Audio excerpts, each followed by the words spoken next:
Hello, hello. Good morning, everyone. Welcome to Sick of This Shit Publications. I'm Nick Perro, not your dad, here for an intelligent masculinity discussion with a friend, someone I have gotten to know. And thank you also for the opportunity to go to Minneapolis and support and be a part of the veteran community that came out and got to interact with the folks in Minneapolis and be there for the Alex Preddy and Renee Nicole Good and everyone else Abolish ICE Live event. So thank you for that. Ken Harbaugh of the Ken Harbaugh Show, Navy pilot, veteran. Got a lot of questions for you today, and I want to know.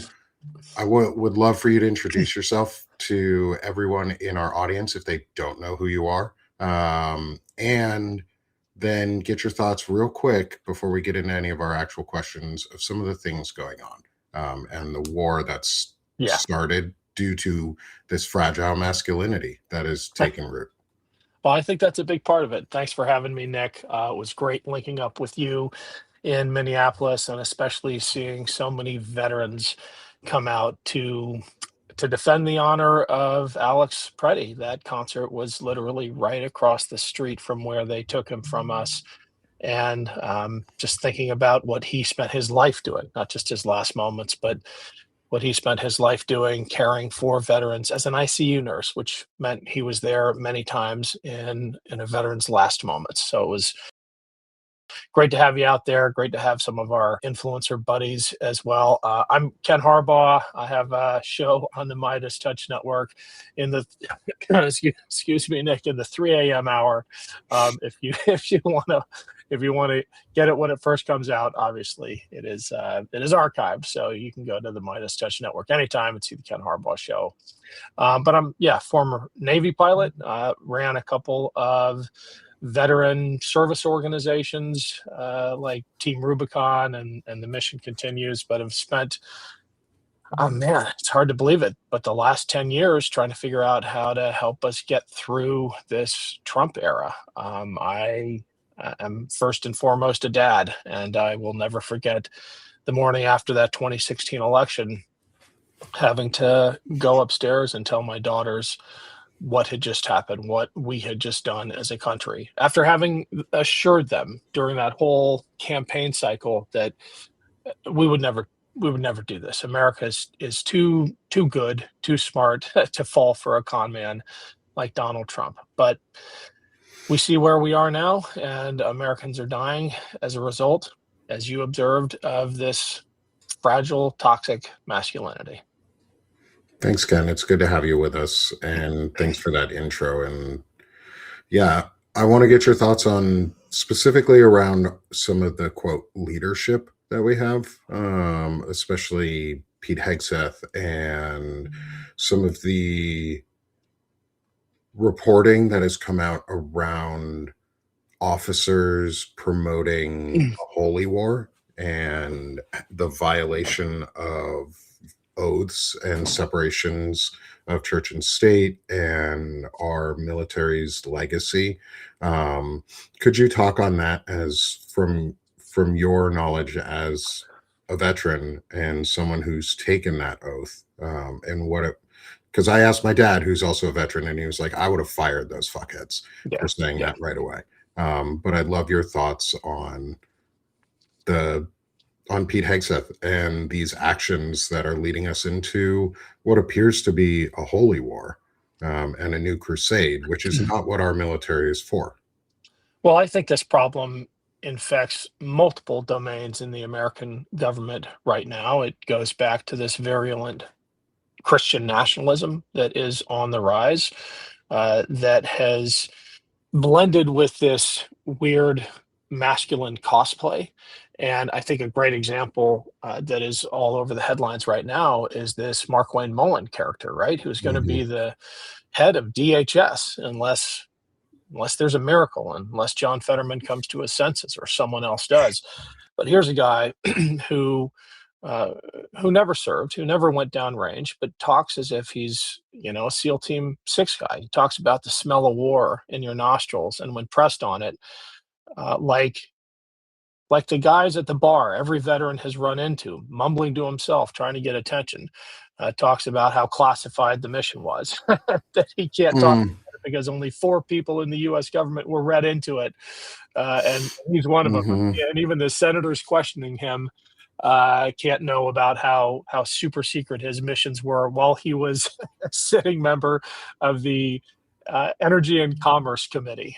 So just this inane bluster by almost always men who feel like they need to compensate for something. And I think most veterans are beginning to realize that about Pete Hegseths. Here's a deeply fragile, deeply insecure human being who literally has a makeup room next to his office in the Pentagon so that he can touch up before he goes out in front of cameras. And he sees his job.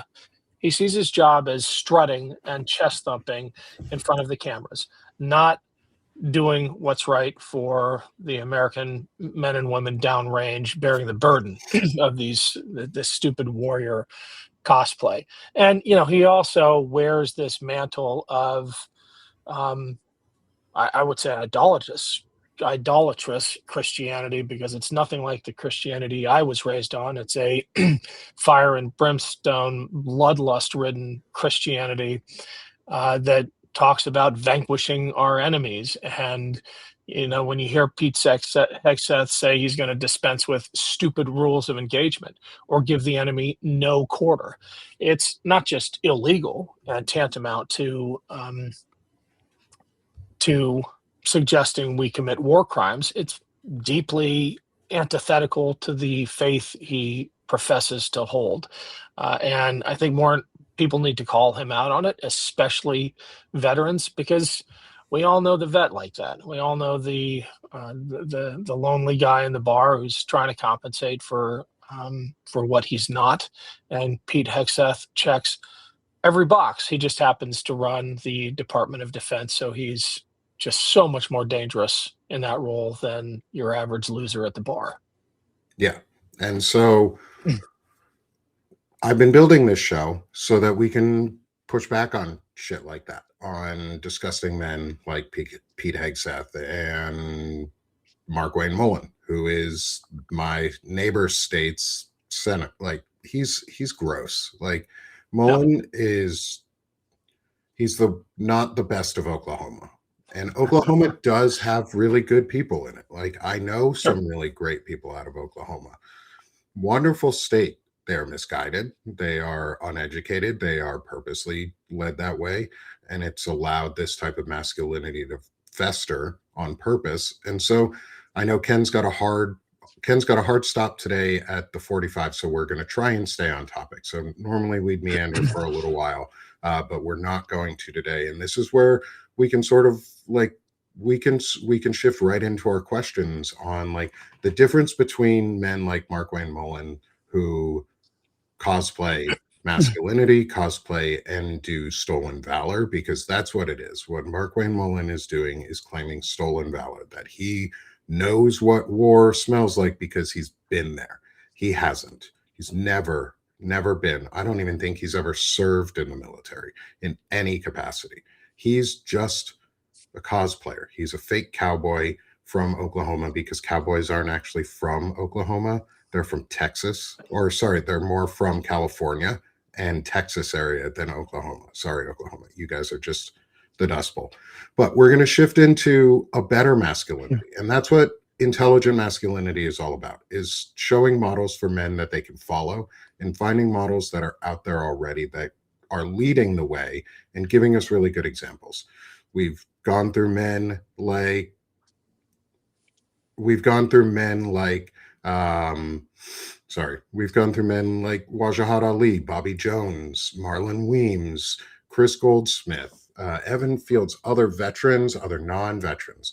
Ken is going to add to our conversation in so many ways. And then afterwards, like always, he'll get a profile that comes out, and then he's going to get added into the article and into the series as a whole to help drive forward the discussion on what men are and what men are doing to make a better image of ourselves that others can follow. So First, Ken, we've got some really good questions for you. Our first four Good. are our more serious ones. Our last question is a four-part question, but it's less serious, more whimsical, based on the Moulin's song "I'll Make a Man Out of You." I was a choir kid growing up, and it it stuck with me. It's the clarion call. It's the "Let's Go Girls" for men and young men who are wanting a pump up song. And so I took the choir or the chorus line of it and turned it into some great questions. We've had a lot of fun with it. Awesome. Looking forward to it. Awesome. So let's get into this. Everyone, as you're joining us again, please smash the heart. I'm Nick Perro, not your dad. This is Sick of This Shit Publications, and we're doing Intelligent Masculinity with Ken Harbaugh. So our first question here, Ken, this is a two-parter. And you can answer with any individuals who are historical in your life, however you want. They don't have to be a positive and they don't have to be a negative. They could be either one or somewhere in between. And I use these words specifically masculine and feminine rather than male and female because they don't have to specifically apply to a single gender. There are some really good masculine role models from feminine figures, from females. There's very good feminine role models and figures from men. And so why not be able to do both? And so here's our first question for you, Ken, is who has been one of the most influential masculine figures in your life and why? Wow. Good question. My grandfather was a B-17 pilot, and people are complicated. Everyone's a mixed bag, right? There's good and bad with everybody, but I really looked up to that man growing up for his example of bravery, but with a humble streak. I mean, he won a Silver Star.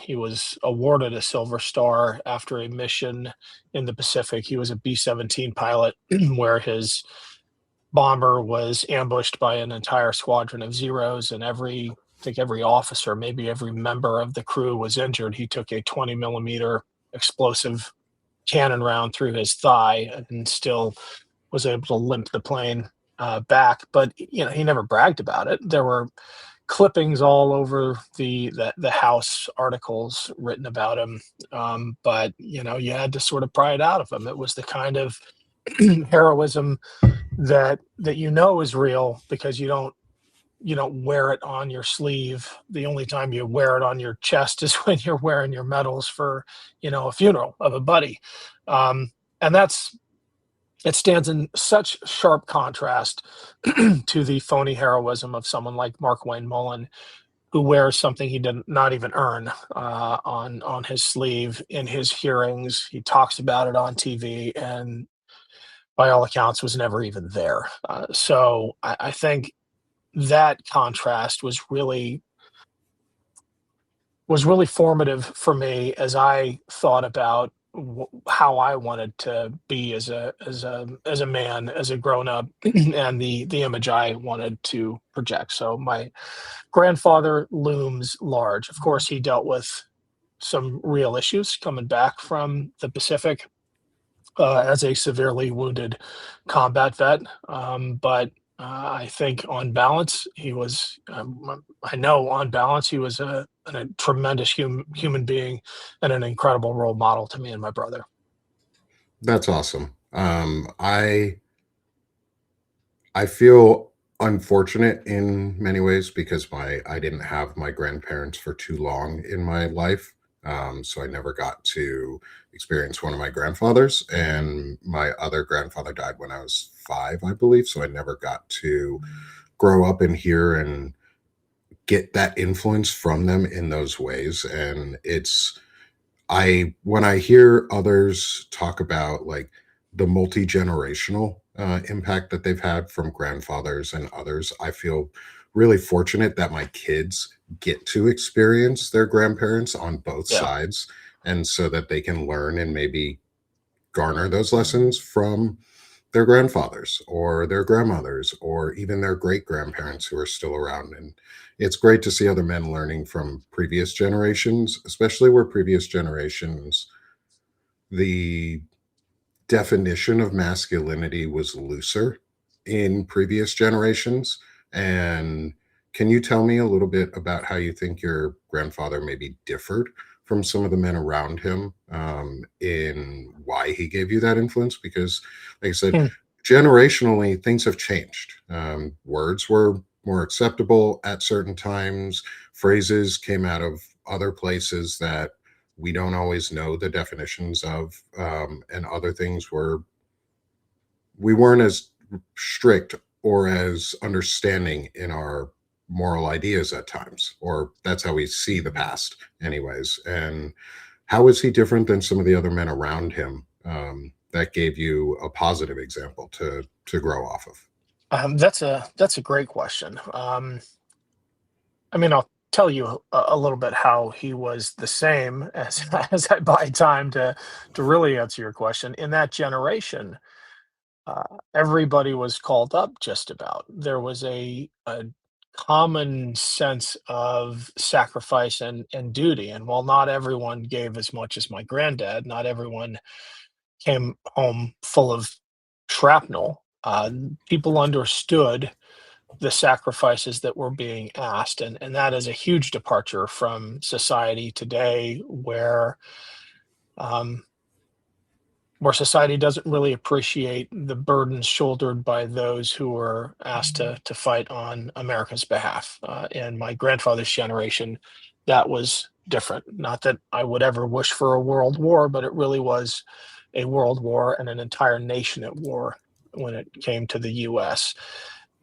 The way he was different, I suppose, is that he he taught by showing, by doing. I don't remember many like long and winding conversations into the night. We just spent time together, and not a lot of words were passed. But I remember spending hours upon hours just sitting with him in the deer blind when we were out hunting in Texas. My grandfather grew up hunting to feed his family, literally, and he passed that part of his culture and his upbringing on to me. But when I shot my first deer, which I shot to feed the family, right? He made me carry it all the way back to the truck. He made me dress it myself. And I mean, he was a guide and he was a mentor, but we didn't have a relationship that was just built on intellectual or esoteric conversations. We did things together, and he showed me, I guess, that version of steady, quiet, dependable masculinity by just demonstrating it every day. He worked really, really hard to support his family. Love it. Love that. Thanks, Ken. Thanks for sharing that with us too. Let's move on to the second half of this question, which is the opposite side of all of this: is who has been the most influential feminine figure in your life and why? That's another great question. My mom was and is a very strong person, and demonstrated, I think, much of the same grit that my grandfather had in different ways. I remember when I was in high school, she fell off a horse, and she was way out in the wilderness and snapped her femur. That is a tough bone to break, right? Snapped her Mhm. femur. It was broke. It was like bent at nearly a right angle, and she set it by herself before the pain kicked in. She dragged herself into position, and with her own hands, she straightened the leg, and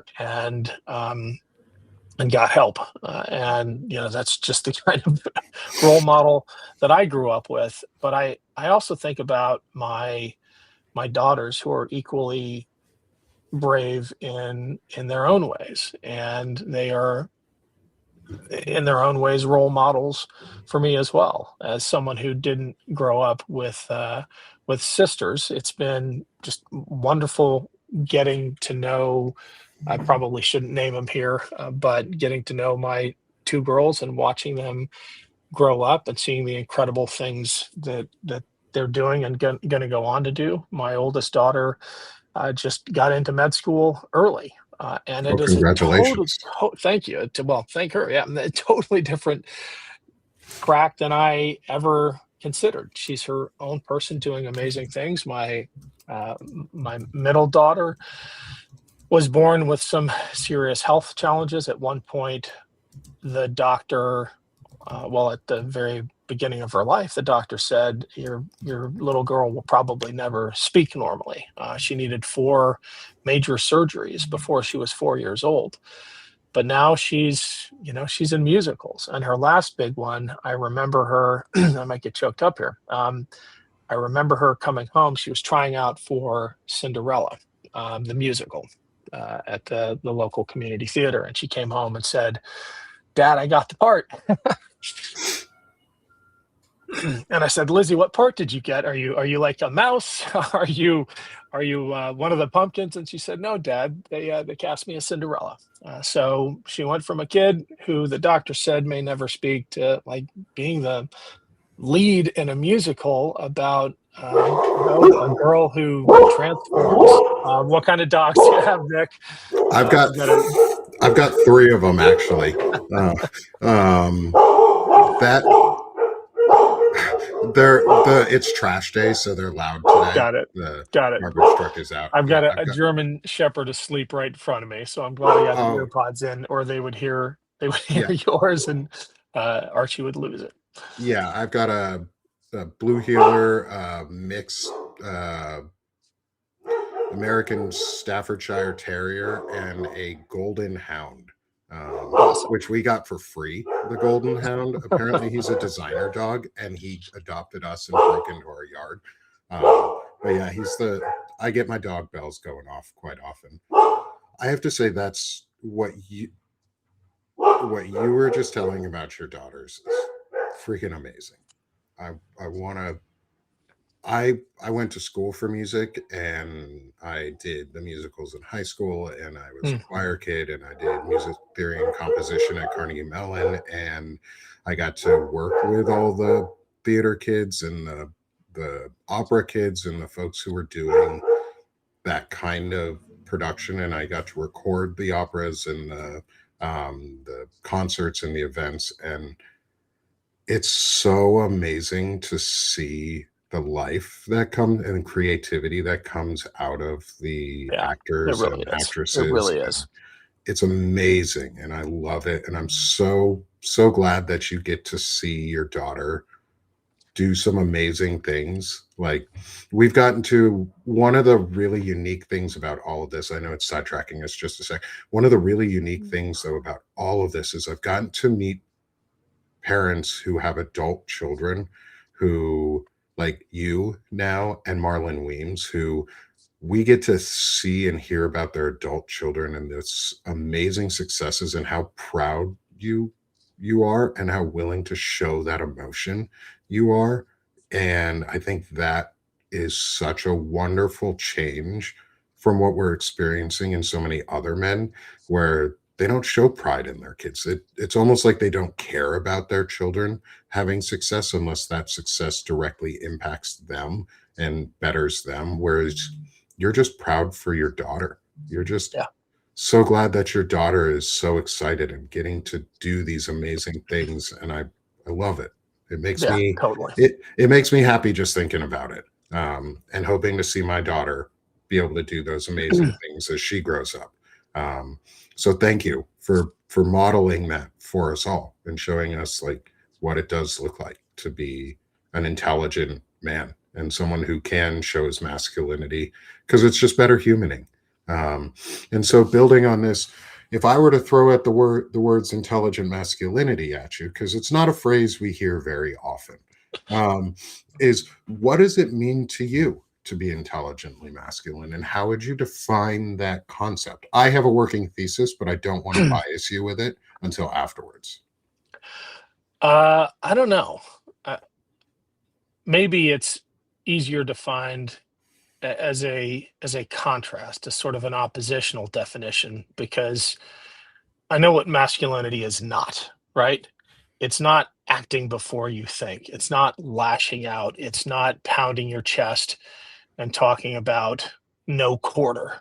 like Pete Hegseths. And what's astonishing to me is what a litmus test that is, or a die marker that is, for the kinds of people that I want to associate with and the kinds of people I want to look up with.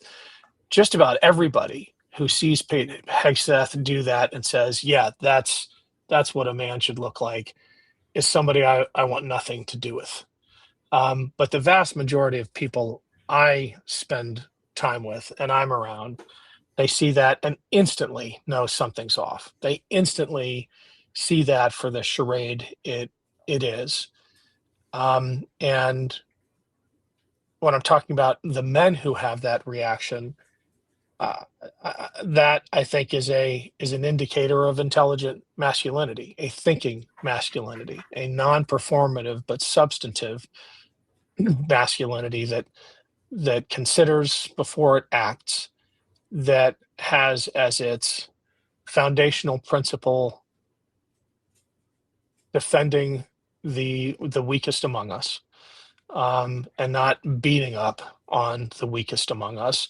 Another great oppositional definition would be the ICE agents, who get off on dragging defenseless people out of minivans or shooting VA nurses who are unarmed and are just there to help, and then applauding each other, or putting 7 holes in a woman with 5 bullets and thinking that is something to brag about.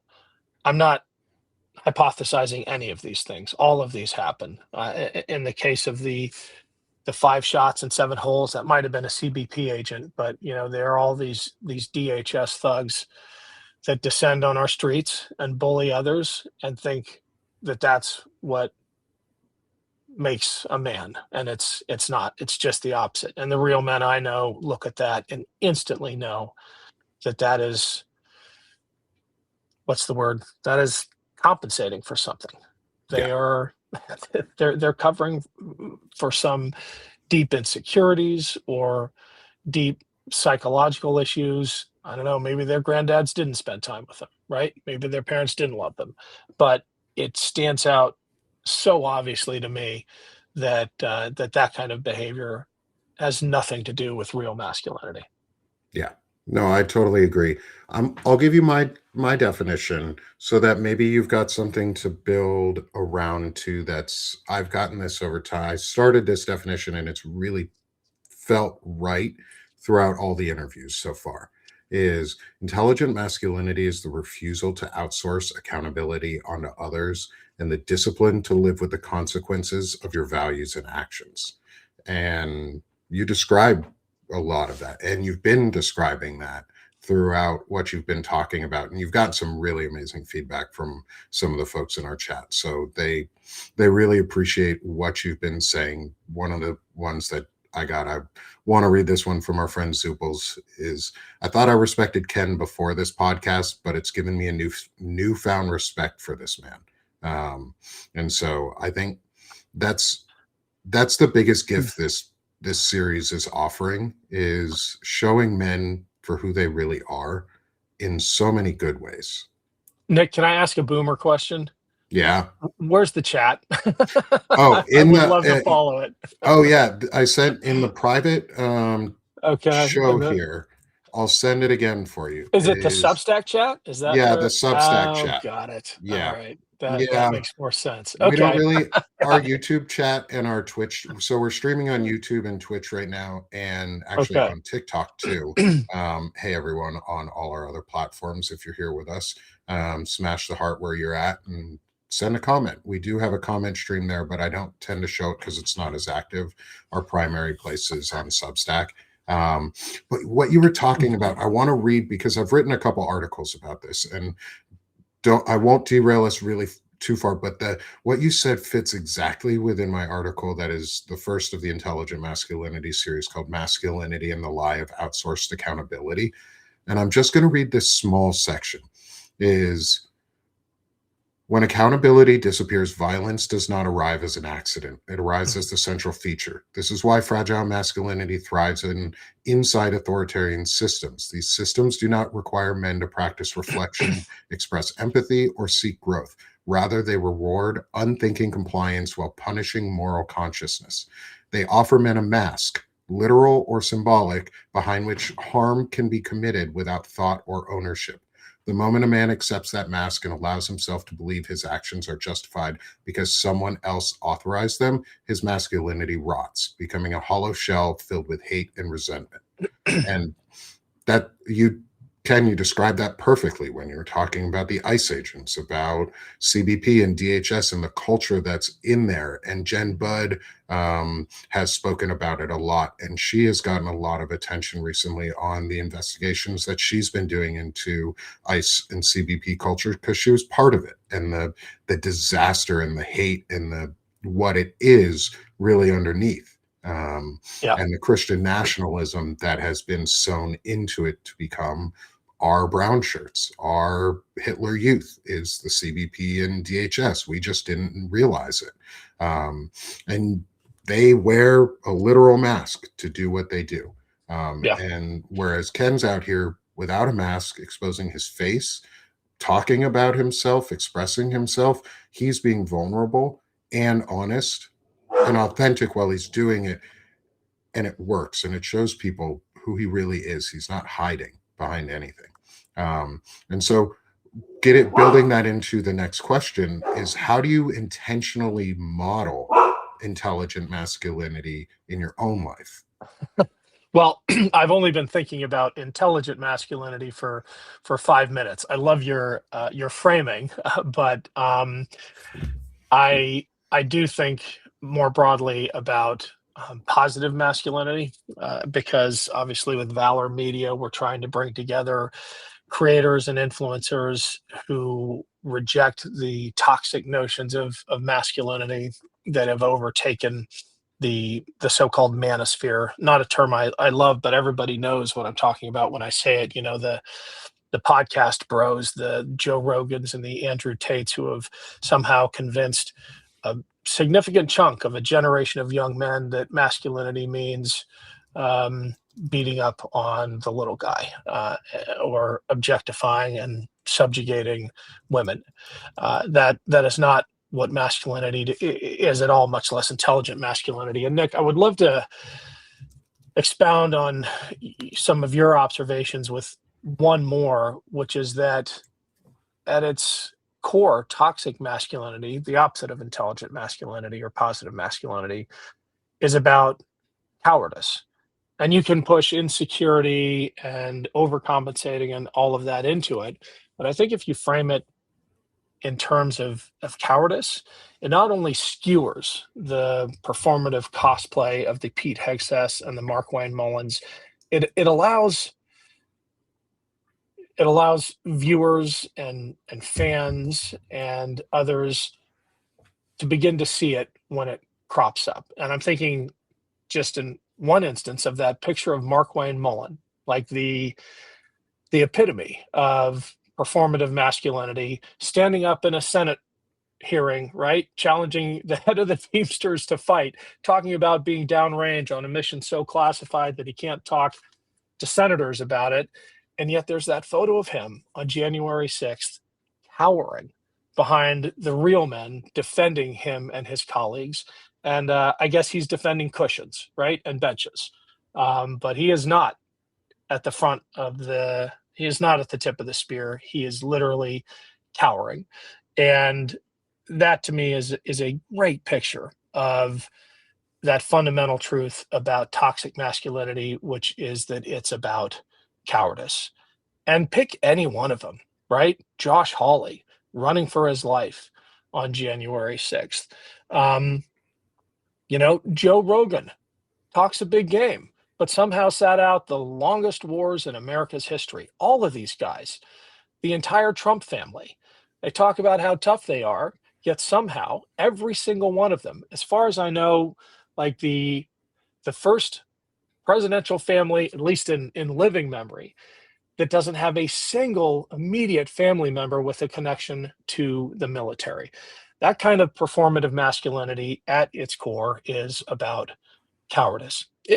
One more thing, because I know I'm talking to a fellow vet, but I also want to make clear that bravery doesn't require you to join the military. The bravest people I know are actually nurses, right? And I have specific examples of that. I know really, really brave teachers. So my context is military service, but I hope no one is taking that to mean that I think that's the only way to demonstrate positive masculinity. Yeah, and I think that's really important. Is it's not a veteran thing. It's a human thing. Is Yeah, we all can show this, and we all have really good examples that are outside of what we traditionally think of as the service for America. Being a teacher is a service too. Like being a teacher is a service to the nation, and they serve our country in so many ways. And there's a lot of bravery in a lot of teachers, in a lot of, like you said, nurses, so many other people. But yeah, we see bravery and courage from a veteran's point of view, from a war footing, or from however we've seen action, and it's much different when you're in person seeing some people do some really remarkable things yeah. compared to just hearing about it or pretending like these fake men do. And so one of the things too that I've noticed that and this is one of those where it's becoming very apparent, how people on the right, specifically the technocrats and the billionaires who are just shitty, um, is we heard the other day from Mark Andreessen saying that empathy, he rejects empathy or like self-reflection. He never does Right. it. He hates it. However, those who are intelligent in general, who are good humans in general, reflect. They self-reflect all the time. Like it's a growing tool. And one of the things I found for intelligent masculinity is reflection. Self-reflection and self-evaluation are really, really important because they allow us to see where we failed and where we succeeded and learn from them and what we can grow out of those. And because failures bring us a lot of opportunity for growth if we're willing to learn from it. And so does success if you're willing to just set maybe ego aside and evaluate what you did well and didn't do well during your success. And so, what do you use for tools, or how do you use self reflection and self evaluation to Yeah. make yourself to learn, to grow from what you've done? I think the most important thing that I have learned over time is to think a little more philosophically about what success is. Because the marketplace and our economy and capitalism writ large, in fact, so many domains of American society define success just so narrowly and myopically, short sightedly. And I'll give you a personal example. I mean, you can apply this to politics, you can apply this to business, you can apply this to academia. I, some people know, ran for Congress unsuccessfully, what feels like a lifetime ago. And my definition of success for most of it was winning that race. I really wanted to win that race and I poured everything into it. But with time, I have come to see that we built something special in that district, a district that Donald Trump won by over 30 points. Members of my staff went on to do incredible things for leading politicians that everyone has heard of. And we fought back in an area where people thought there was no resistance. And I think in every area of your life, if you're willing to challenge typical notions or definitions of success, it can be really, really liberating.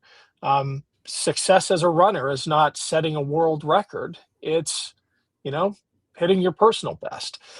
So I think that is the first realization that I've come to. Success is complicated.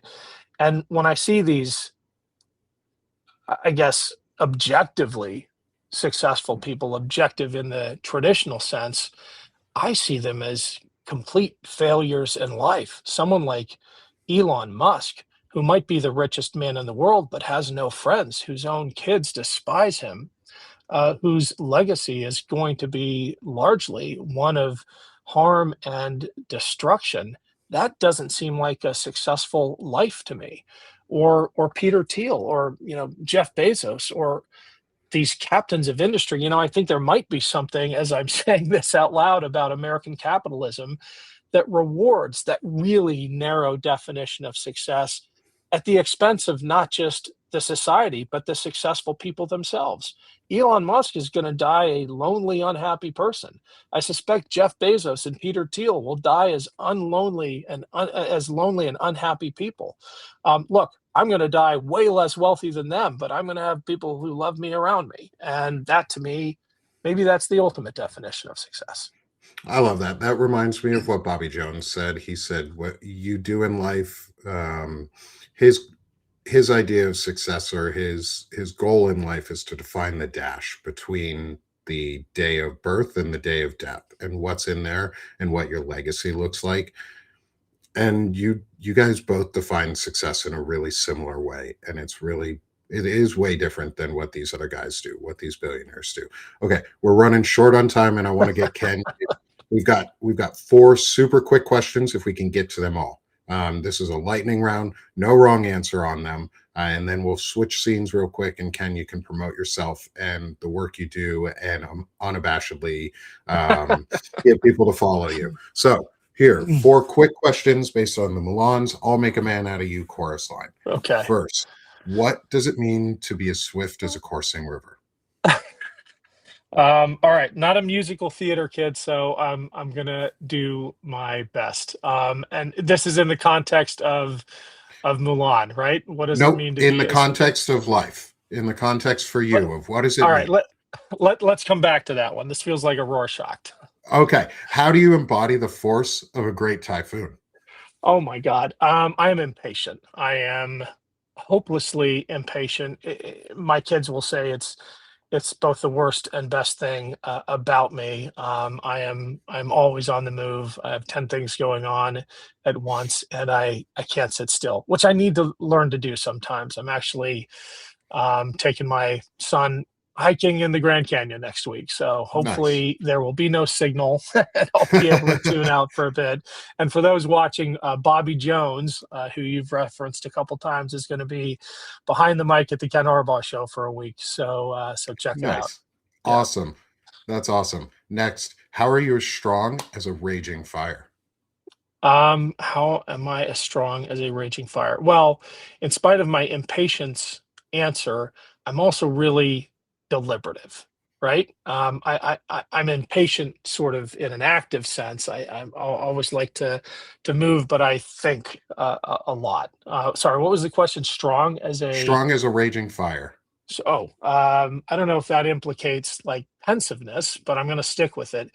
Yeah, I mean, I'm always thinking about things and finding outlets for them. I love it.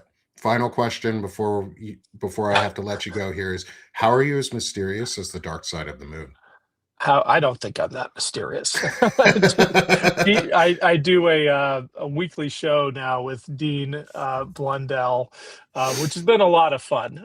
We went to Greenland together to report on America's threats there, and been fast friends ever since. But he recently called me the most transparent person he's ever interviewed. I So love that. I don't know, And he talks to maybe Lev that's an Parnas a insult. lot. So that's Yes, he that's does. that's an interesting compliment, because Lev is now talks about everything. Yeah. I love this, Ken. Thank you so much. And one final thing before you go, because I know you got a hard stop here, is how can people support your work? How can people find you Oh, and what you're doing? thanks, Nick. The easiest way is the Ken Harbaugh Show on Substack. Everything we bring in there, if you want to be a paid subscriber, goes to support the show and our reporting trips. I do have another trip to Ukraine coming up, and I can't say much, but the interviews that I've got lined up are extraordinary. And if you've seen some of my past ones, you'll know what a significant statement that is. Like, I am actually nervous about being in the company of some of these people. Nervous in a excited way. I mean, this is tough access to get. So that trip is coming up. helping out at the Ken Harbaugh Show Substack will help support that trip. And of course, follow us on Midas Touch and the Valor Media Network and Blue Sky. Stay off Twitter if you can. I mean, I have to check it out once a week to see what is going on in the cesspool. But give us a follow, give us a like. Appreciate all the support. Thanks, Ken, so much. I appreciate it. Good luck on your trip. Be as safe as you can. Be out there and be prepared. Slava Ukraine and Arom Slava. And thanks, Ken. I really appreciate you coming on with us today. Everyone, smash that heart one last time. I'll have the show out later, probably tomorrow, with the full recap of our discussion. And thanks, Ken. This has been wonderful. This has been an incredible Intelligent Masculinity episode. And as I like to say at the end of this now is, men, just suck less. That's all we want. You can also get the water bottle on shop.sickofthishitpublications.com. It's a nice sippy top metal water bottle, so you can subtly or not so subtly remind those around you to just suck less. Thanks, y'all. Have a great day. I'm Nick Perro, not your dad, joined by Ken Harbaugh for Intelligent Masculinity. Thanks, y'all. Thanks, Nick. Bye.